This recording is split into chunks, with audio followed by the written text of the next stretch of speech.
In a country where white people go on and on about what they would do to terrorists, they make Crusader rifles and sell them in red states. Where liberals murder black babies with impunity, and the KKK not only used to be Democrats, but they were eugenicists that listened to Margaret Sanger.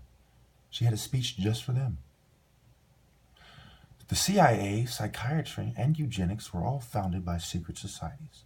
And we know, I don't know about Rail, but we know that Galton, Truman, and Roosevelt, all those guys were Freemasons who were very proud of that fact. They're more proud of being Freemasons than being the president.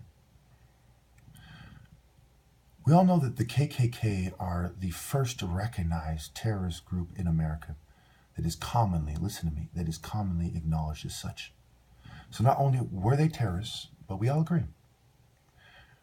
We know that COINTELPRO was being done by Hoover, who was a white racist, who was homosexual.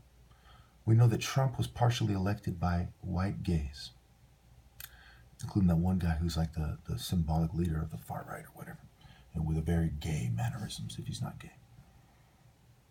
We know these things.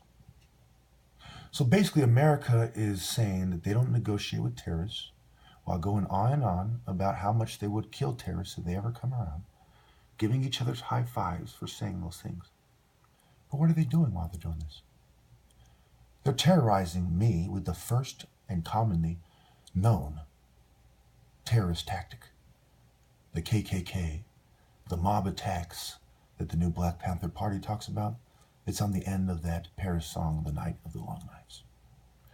Mob attacks. How many of you know the difference between assault and battery? And how many of you don't understand that if a black person is to make a big scene against a white person in a white town, that person is going to jail? But if whites mob around a single black person, almost certainly all those whites will get away with it. How many of you don't understand that?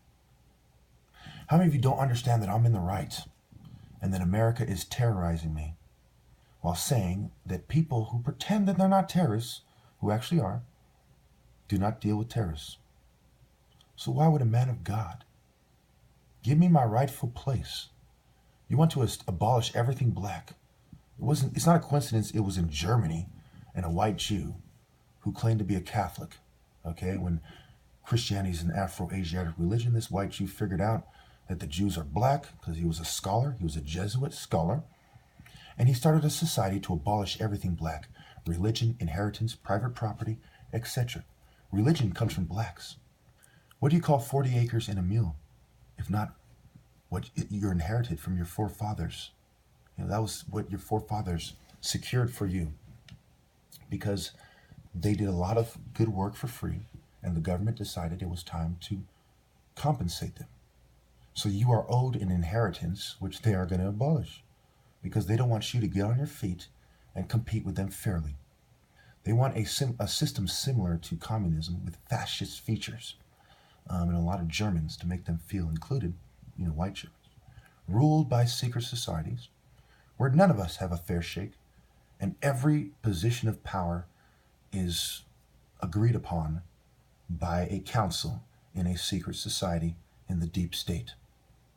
This is repulsive, detestable, abhorrent, and unbearably wicked. I refuse to negotiate with terrorists. There will be no deals, and how dare you use KKK tactics on me in a small white town and use all the eugenicists from the left to help you. We are not friends, America. And if you keep this up, yes, I will start teaming up with your enemies. And it's because of what you're doing.